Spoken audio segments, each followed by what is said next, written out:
What do everyone? I'm Joey Roberts. He's Caleb Roberts. You're listening to the first episode of the Other Side Sport Podcast.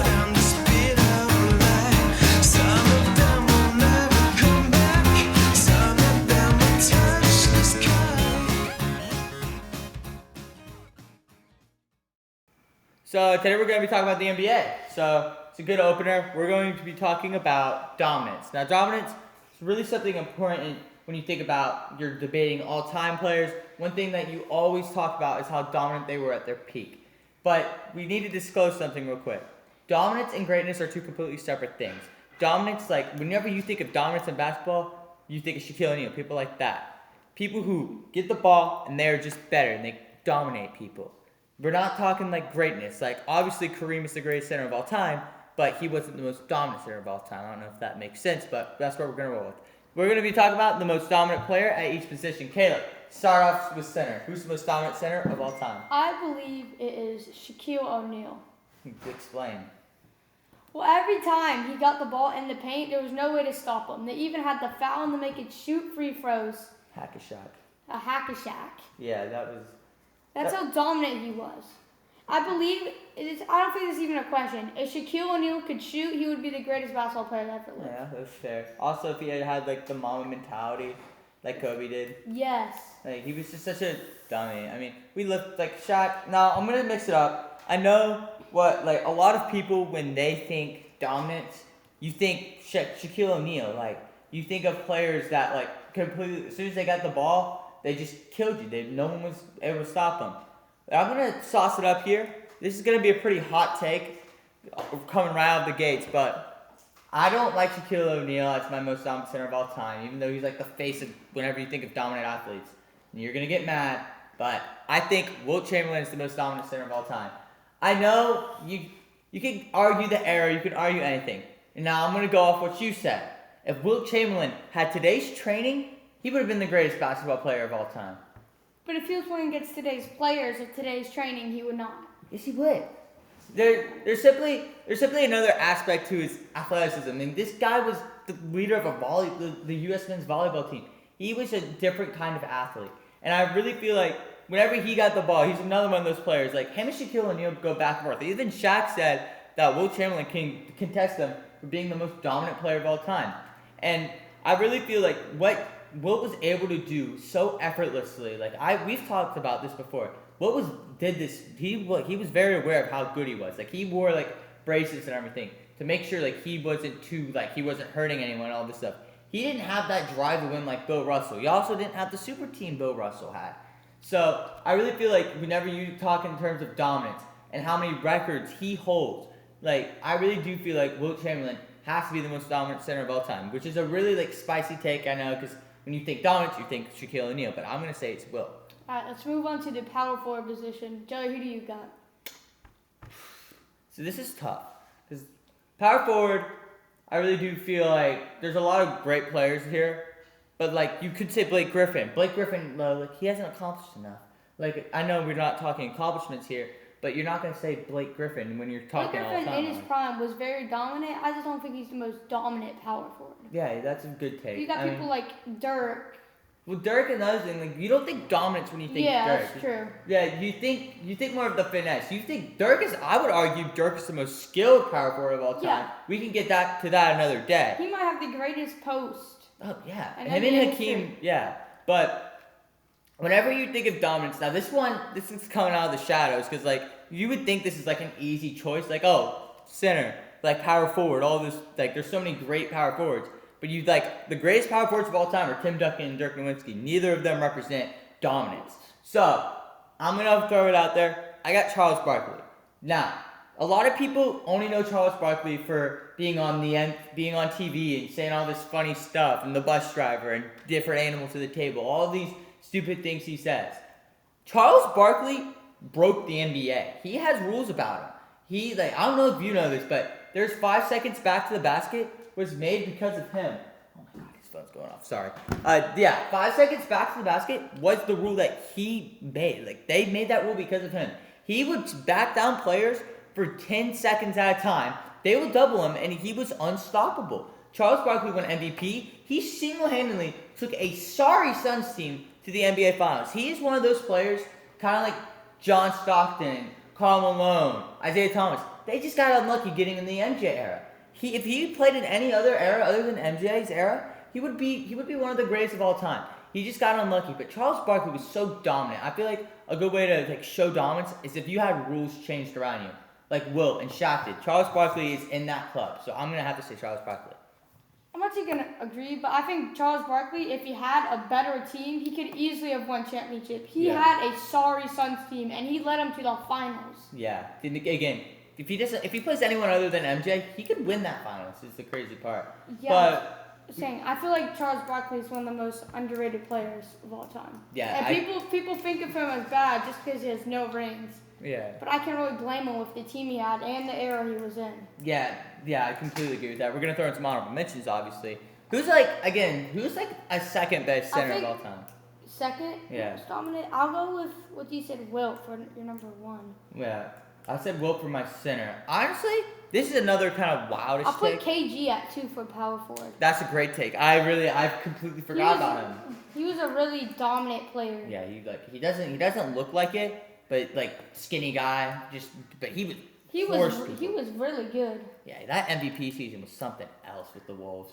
But I think we also one player we're not talking about as well. Giannis, he's young, he has a lot more to prove. Giannis is incredibly dominant.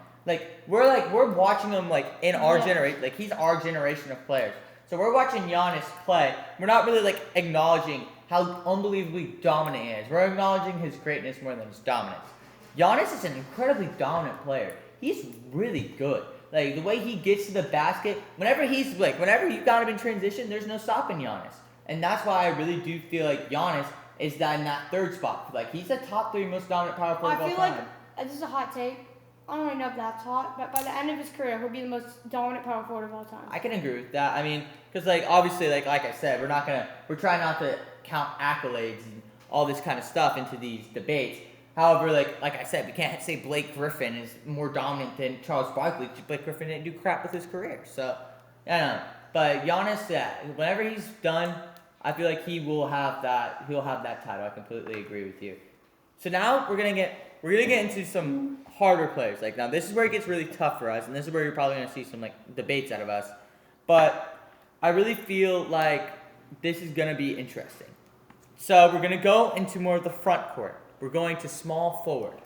Caleb, most dominant small forward of all time. And this is not that easy, by the way. You can just you probably think LeBron or something like that. But then you think of other players, and we'll get into it. Caleb. I know, when you think of dominant, you don't think LeBron. Mm-hmm. But I think it's LeBron.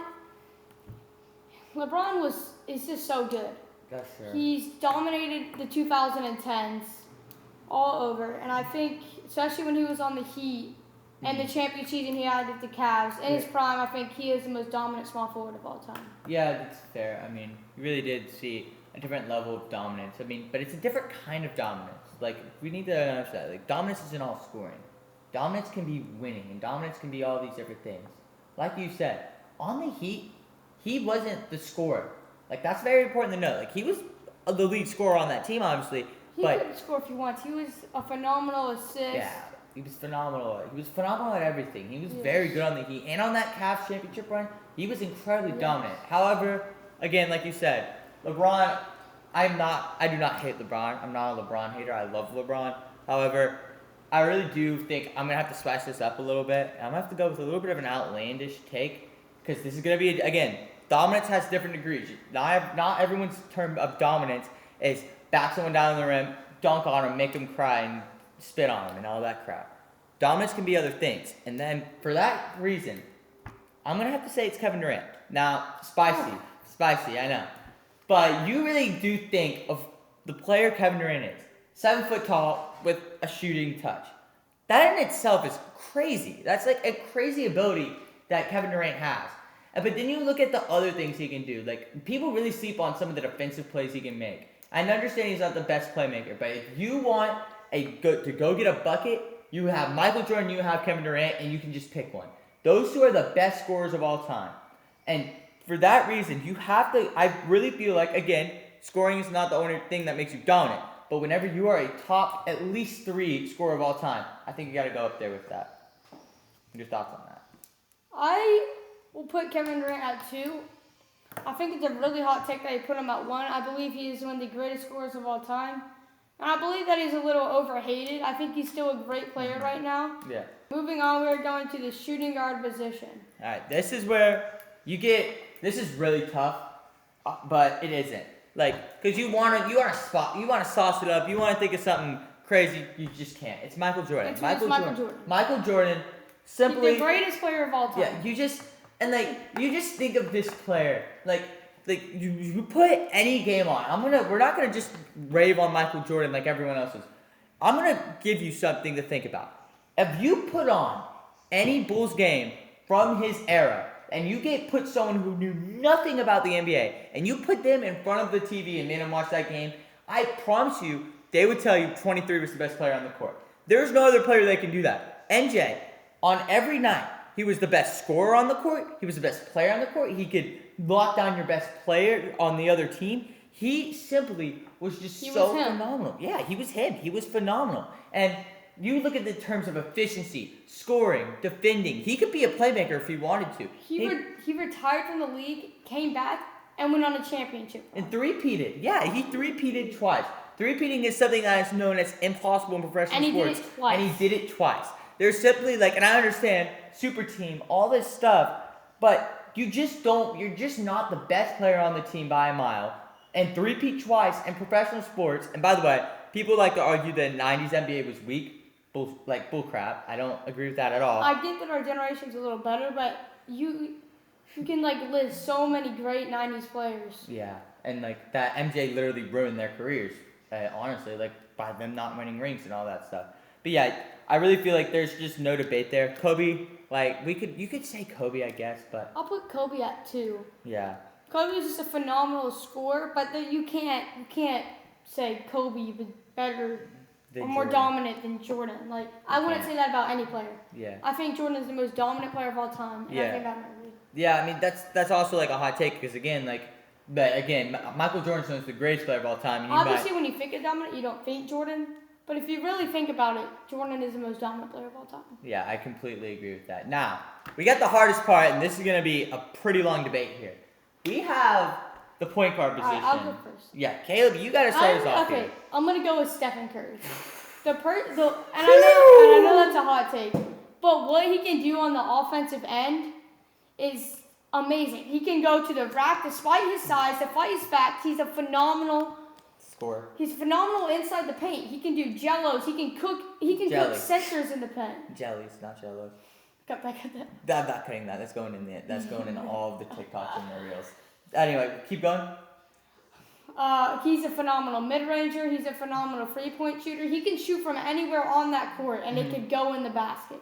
I'm going to go with Curry, and I know he's not the greatest offensive point guard, but I think he's still just what he can do on the offensive end is just amazing. Yeah, that's a little bit. That's crazy. I mean, I really do because you're looking at all these other players in our teams, and they're just are so incredible ISO wise. Curry isn't really built off of ISO, and I'm not saying he can ISO. Curry's an incredible ISO player, but he isn't built off of ISO. This is really tough though, because Curry, the more I'm thinking about it right now, I honestly he didn't really know what we were doing coming into this. I did. I still am contemplating with myself who I think is the greatest, most dominant point guard of all time. Because there's Magic Johnson. Magic Johnson was a pass-first player. He can't be the most dominant point guard of all time. Stephen Curry, like you said, incredibly dominant. But he doesn't give that get out of my way, I got this, I'm going to go win you this game type of factor. He can, but he doesn't have that. He doesn't have that mentality to him. He doesn't have that dog in him. But the more you think about it, the less point guards you see as an option for being in this position. So I really am I've gone through so many different players. I've gone through so many different eras. I've looked up and down the whole entire list, and again I've come on Stephen Curry, and I come upon Stephen Curry because everything you said. He's one of a kind. And Jimmy High Roller, shout out, this is something he said.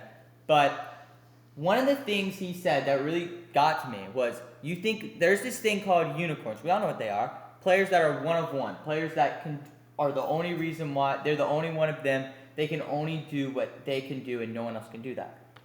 Stephen Curry, like, he's the unicorn of all unicorns. Because whenever you look at these other unicorns, you're looking at KD, you're looking at Shaq.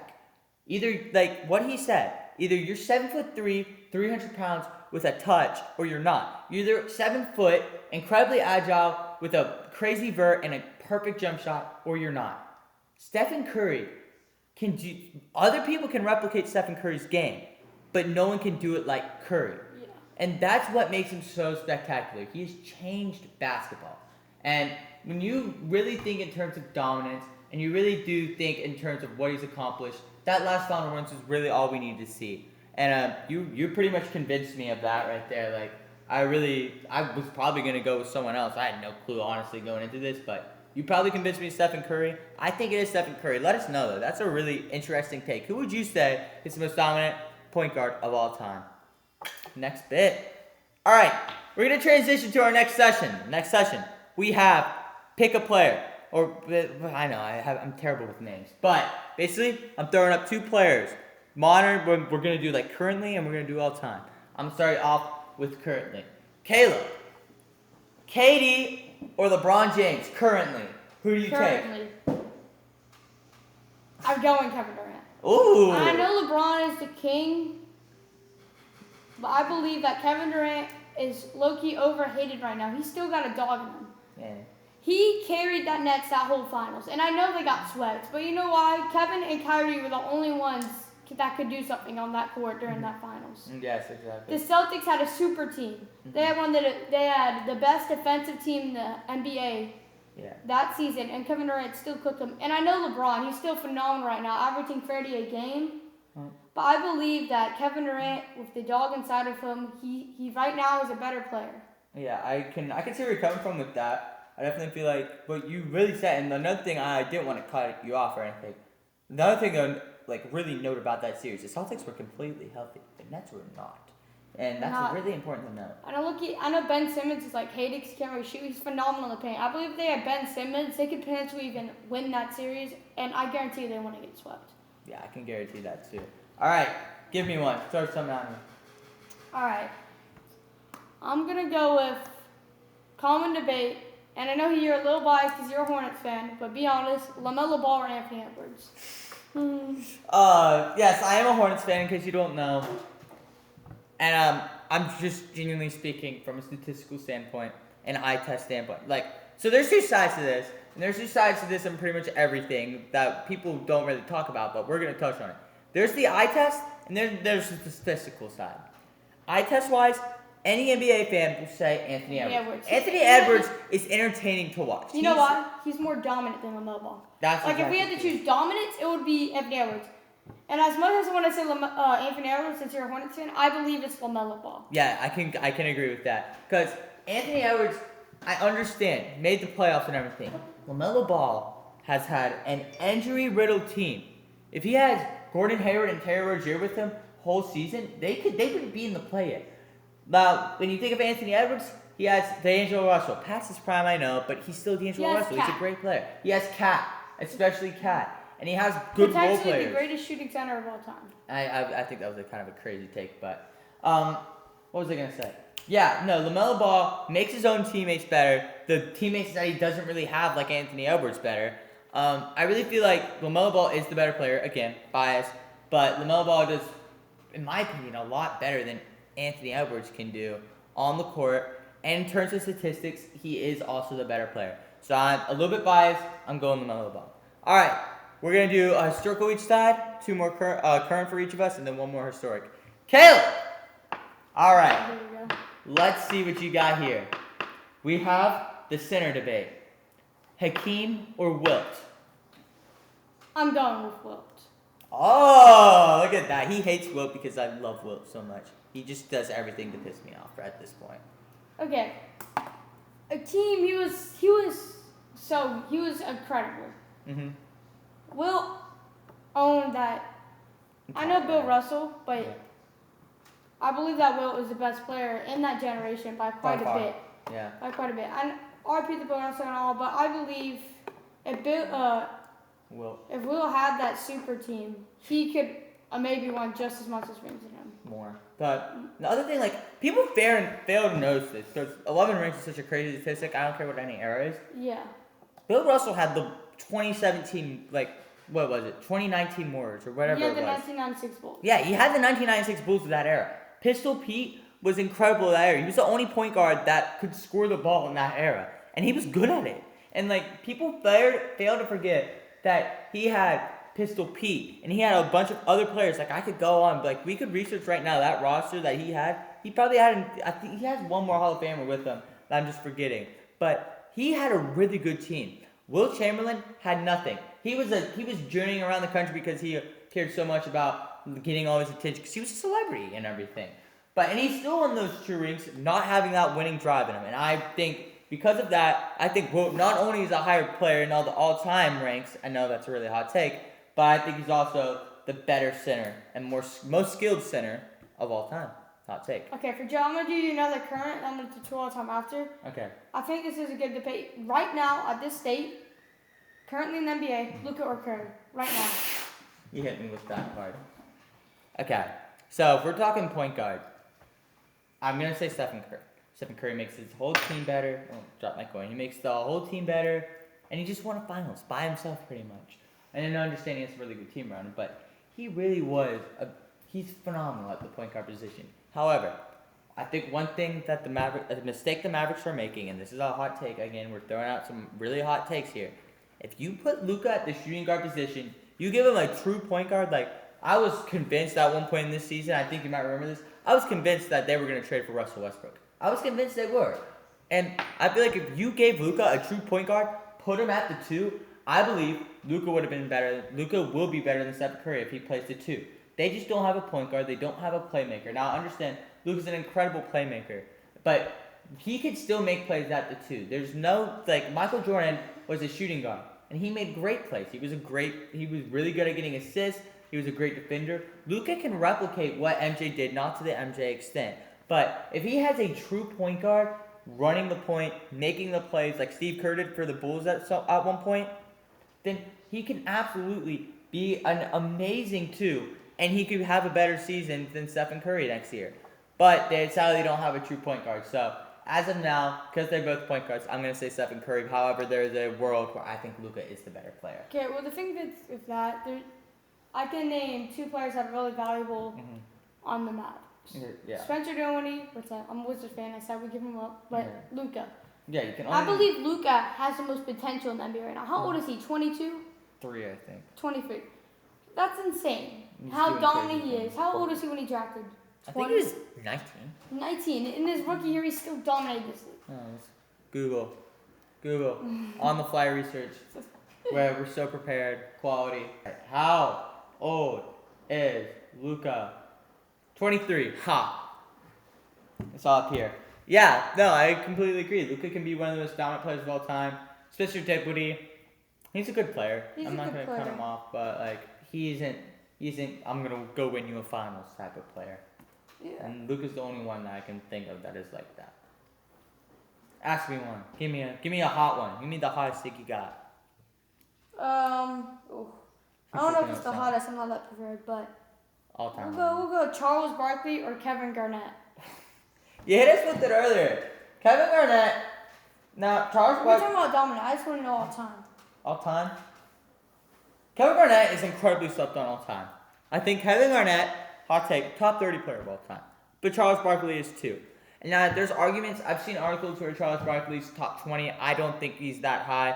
Again, I don't like using rings too much in my argument. You cannot go without winning rings and put him over players like Scottie Pippen, who won 6. And I understand Scottie Pippen was the best player on that team, but he was still a really good player. And I see multiple lists where Scottie Pippen is higher than Charles Barkley. And I don't agree with that at all whatsoever. So, I think whenever you're talking in terms of all time, I do think that is Charles Barkley, but I think Kevin Garnett is directly behind him. I think if you gave Kevin Garnett one more year in his prime, he has that ring on him that Charles Barkley doesn't have. He has that incredible season with the Wolves that Charles Barkley does not have. He just didn't have the dog in him. And I understand Kevin Garnett was a big trash talker. He did a lot of stuff for that team. But Charles Barkley had the dog in him. Charles Barkley was mean. People feared him. other than the Bulls, because the Bulls were the Bulls. Only person that didn't fear Charles Barkley was Scottie Pippen. And Kevin Garnett, he was a great player. I'm not trying to take anything away from the player Kevin Garnett was. He had that dog in him, but he didn't have it like Charles Barkley.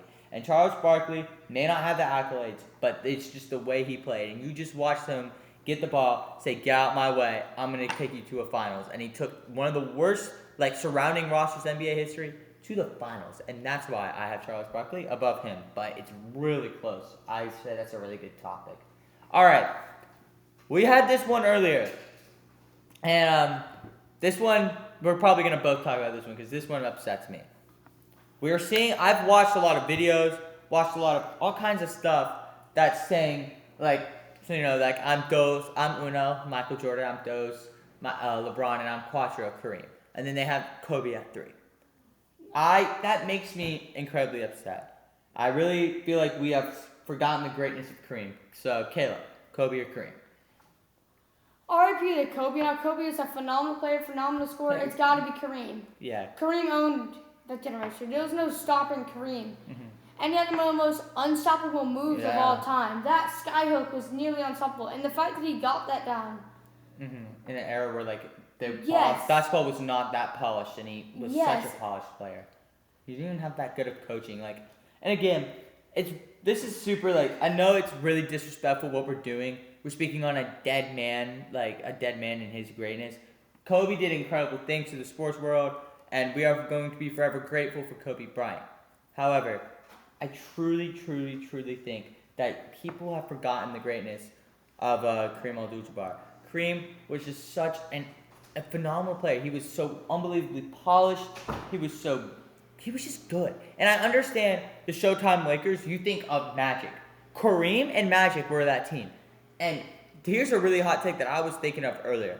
Without the Showtime Lakers, if you think about it, the NBA, again, I could be wrong about this, but the NBA would have gotten to the point to where it is today. Basketball would have not evolved as quickly as it did today because it wouldn't have been one to play as much if it wasn't for those Showtime Lakers. Those Showtime Lakers put that sport on the map. They are the reason why basketball became an international sport. And I know it's really hot take. I feel like obviously Michael Jordan could have came through and just completely derailed that take.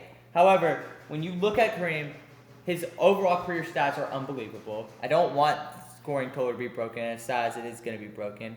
But still, I really feel like Kareem totaled up some incredible numbers. He had an individual run with Milwaukee that isn't talked about enough. We look at the peak, advanced statistic of peak, that adds up all the overall efficiencies and everything. He had one of the most efficient 3-season runs with the Milwaukee Bucks ever. The only more efficient run was Michael Jordan in the second half in the second three-peat, which is not talked about at all. Kareem did unbelievable things that aren't talked about at all. And I truly think Kobe's passing, again, rest in peace.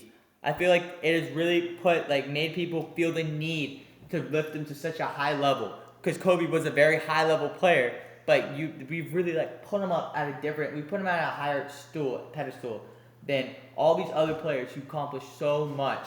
And I really feel like he's a prime example of us having bias over the passing of someone. Again, rest in peace, Kobe. Thank you for everything you did to the world. Okay. I gotta take Kareem.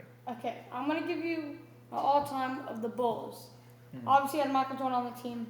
Dennis Rodman or Scottie Pippen. All right. All time. So closing out this session, that's a great question. Now, obviously all time, it's Scottie Pippen. Now, no. If you think, but one thing I really want you to think about, viewers, I'm not saying Dennis Rodman's better than Scottie Pippen. He's not. But one thing I really want you to think about here, yes, Dennis Rodman was crazy. He was a weirdo. But the way he played on the Bulls, how efficient he was, would you rather have that Dennis Rodman, who got every rebound, who shut down your best player, who was a bully, who played bully ball, not the best scorer, but damn it, he got the job done in every other way? Would you rather have that player or Scottie Pippen, who picked fights with his teammates, who was an incredible defensive player, incredible player in general, but he still was bad for the locker room, bad for the culture, and over this Dennis Rodman, who if you embraced him, he would have been probably one of the best locker room guys you could ever have. So this is a crazy take. I know, like, because obviously Scottie Pippen's the better player. But I would say I want Dennis Rodman, like the Bulls' Dennis Rodman, on my team more than I would want Scottie Pippen. Incredibly hot take, but I'm going to say that. All right. Closing off our podcast, we have something that we're like, we're going to have future NBA episodes. So this is a really good disclaimer. We're going to go with our top 10s of all time. Starting at the 1 and 2. Let's just get out the way. We both have Michael Jordan. Michael Jordan, LeBron. Yeah. Kareem. I think we got the top 3. Yeah, that's like, we don't need to explain. We've gone into depth. And I'm going to go by 4 and 5. All right. I'm going Magic Johnson. 4? At 4. Ooh. Here you got 5. It gets hard. Wilt Chamberlain. Wow.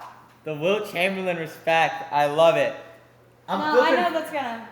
Yeah. And you know what? We're going to disagree on it. Yeah, and guess what? You can get even more mad because I'm flipping them. I got Wilt at 4 and Magic at the 5. Now, again, I talked about Wilt's greatness. Again, if you give Wilt Bill Russell's mentality, Wilt could have won 6 championships. I will stick by that. He did not have the dog in him that Bill Russell had, and I understand that has to make a tint on his all-time resume. But I don't care. When you are that good, I don't care what era you are in, I don't care what anything. He coached himself to be the most dominant player, to break like 18 records. He has so many mind-boggling stats that like you just completely forget about what era you're in. Like he averaged 8 blocks a game. Like that, it's estimated that he averaged 8 blocks a game. That's unfathomable. I don't care what era you're in. I don't care how bad you are. Like, if you are a professional sports athlete, no one should average 8 blocks a game. Okay, and he still did. We're going to go to number 5, and which I know a ton of people put Curry over Magic. I think maybe at the end of Curry, just maybe. But if you look, the only thing Curry has on him is scoring titles. He has more MVPs, MVP Finals MVPs. We both love Curry here, but we're going to have to put Magic over him. Yeah. All right, Joey, you're starting off with your 6 and 7. All right. 6 and 7, this is where we like get into the extra saucy part. And I know, again, this is going to get a lot of people mad. I got Kobe at the 6. And Caleb can tell you all about Kobe, why he isn't top 5. I'm going to hand it off to him in a minute. My 7 is Stephen Curry. Stephen Curry accomplished a lot. He just completely filled out his resume. There's people talk about like what more can he do, and I don't really know what he can do to bump it up. Obviously, he can win 5 more championships and be the GOAT, but that isn't going to happen. So I would let me know what you think about the remainder of Stephen Curry's career, because I really don't know what to think what more he can do, because he's done it all. Caleb, tell us why Kobe is not a top 5 player of all time. Okay, I love Kobe, but here's one thing about Kobe. He has the most missed shots in NBA history. Incredible. And the reason why and I know we could put up a bucket, he was phenomenal. Mm-hmm. He shot the ball so much, it was really hard not to score that much. Yeah. And he was a phenomenal defensive player. I just don't think he's in that top 5 range. Yeah. Go ahead. For my 6, I'm going to put Kobe. For my 7, I'll put Larry. And for my 8, I'm going to go Curry. Oh, yeah, this is going to be another future episode, by the way. The Curry-Bird debate is coming soon, because that is not talked about enough. But yeah, again, with Kobe, you think of a player who really, he took it upon himself too much to make the plays. And I understand, and people always say, oh, well, you saw what he did with Shaq and everything. Well, yeah, but that's a super team. That's one of the best teams in history. And, you sit here and you, try to make his run out with Shaq to be something that proves that he can be a team player. But it doesn't. Because whenever you have one of the most dominant players in NBA history, a player that's literally the face of dominance in sports, and whenever you take that player and you put it on his team, it's impossible for him not to be a good team player. Now, I understand they have some iconic moments and everything, but Kobe by himself, whenever he had to be the main player, he missed a lot of shots. And I understand he got together, he went back-to-back without very much, but again, he put the ball up too much, and I really do think that, he just I don't think he can hang with those top 5 players of all time. All right, again, rest in peace. We're going to go with your 9 and 10 now. Oh, we haven't even done your 8 yet. You're going to go 7. with your 8? Oh, yeah, my 8. 8, yeah. 9, and 10. 8's Larry Bird. Again, didn't play in the league long enough. Again, the Celtics-Lakers era, one of the most incredible eras I'm sad I didn't get to witness. We probably should go back and watch. We'll probably go back and, before we do our Curry-Bird debate, which will be coming soon, We'll probably go back and we'll watch some of that and get some more information on this. But I do know Larry Bird did not play in the NBA long enough. I do know he could have accomplished a lot more. And I do understand Larry Bird revolutionized basketball. However, I don't think again, it's not his fault. He just didn't play in the NBA long enough for me to put him that high, but he still accomplished so much. So, yeah, Larry Bird's my 8. 9 and 10, Caleb, take it over. Shoot, I thought you were going to do 9 and 10. Nope, you got to start us off. You got to come up with these. It's hard from here. This is where it gets super tough. Oh, my gosh. All right, I'll throw. All right, I'll actually start because Caleb struggles. I've always thought about this. It's tough. I mean, closing out the top 10, you really want, you have to put, top 10 is essentially an exclusive club. You don't want to just throw out players' names that are, that are capable of being in the top 10. I don't know, it's really tough. But I'm gonna give us a 9 real quick. My 9. I think I know my 10 is. Who's your 10? Shaq. Which might be a hot take, putting him in the top 10. Yeah. Yeah, I mean, he was a journeyman at the end of his career. I mean, he won. How many? I'll go. You'll go. This is really Bill tough. Russell at the 9. And I know he did not have the stats. He was still just a phenomenal. Actually, no, I'm going to flip them around. Oh, I'm putting alright. Shaq at the 9. Which I know he couldn't really shoot the ball. There's no stopping him. And on defense, no, you cannot. It was so hard to get past Shaq on defense. And in the paint, he was unstoppable. Yeah, people really forget about how good he was. And I know people just think about him for not being able to shoot the ball. He was just phenomenal in the paint. Yeah, he made grown men cry. Which is and then incredible. 10, I'm going to go Bill Russell. And I know he has 11 rings, and I know he doesn't have the greatest stats. But he won. But he won, and he was a big reason why the team won. Yeah, he was the leader of that team. I understand. He had the super team, but he was the catalyst of the super team. Who did you put in your 9 and 10? I was thinking. My 9. You can't change it now. This one makes a lot of people upset. And I can understand why. Tim Duncan's my 9. Now let me go into depth about this.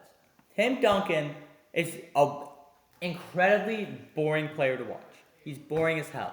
You're never going to go on YouTube and look up Tim Duncan career highlights. And I don't blame you. Tim Duncan is a boring player. And I'm not the biggest fan of Tim Duncan, honestly. However, Tim Duncan's is kind of like Bill Russell, except he's in a different era. He wasn't flashy. He wasn't sexy. He didn't do anything incredibly, but he won. He accomplished a lot. He won in 3 different eras. He won a championship in 3 different eras, 5 rings, multiple MVPs. He wasn't nothing about Bill Russell was incredible. He was Mr. Fundamental. He had the post dribble moves, everything. He looked like a basketball coach playing in the NBA. And I understand that people don't like him because he doesn't have the get the F out of the way, I got this type of mentality. But Tim Duncan still did so much with his career, won in 3 different decades. I don't think there's any way you can really deny how much of a player he truly is. And at the 10, I've gone back and forth with this. Some days I think it's Shaq, some days I think it's Bill Russell. I'm going with Bill Russell today. Bill Russell, again, kind of like Tim Duncan, won. And you can say all you want about all the stats and everything, but damn it, he won. I mean, at the end of the day, if you are a winner and you can win 11 rings and you can be the best player on the team while doing it, then damn it, you're a top 10 player. And I understand. Sometimes the efficiency wasn't there in some seasons. Sometimes Pete Maravich had to save him in some games. I don't care. He was by far, in my opinion, he's really starting to really convince me that he's better than Shaq. And putting Shaq outside the top 10 is going to make a lot of people mad because he's a great player. But again, the top 10 is something that is so exclusive and so hard to get into. I really feel like Bill Russell cracked the top 10 in terms of greatness more than Shaq. All right, ready to wrap it up? Yep. You hit us with the intro. All right, guys. Thanks for watching. Let's wrap it up. Episode of the Other Side Sports Podcast. We're gonna have many more to come, and we'll see you next time. Probably next time we'll probably do our first NFL's podcast. So stay tuned. Thank you for watching. Love y'all. see you.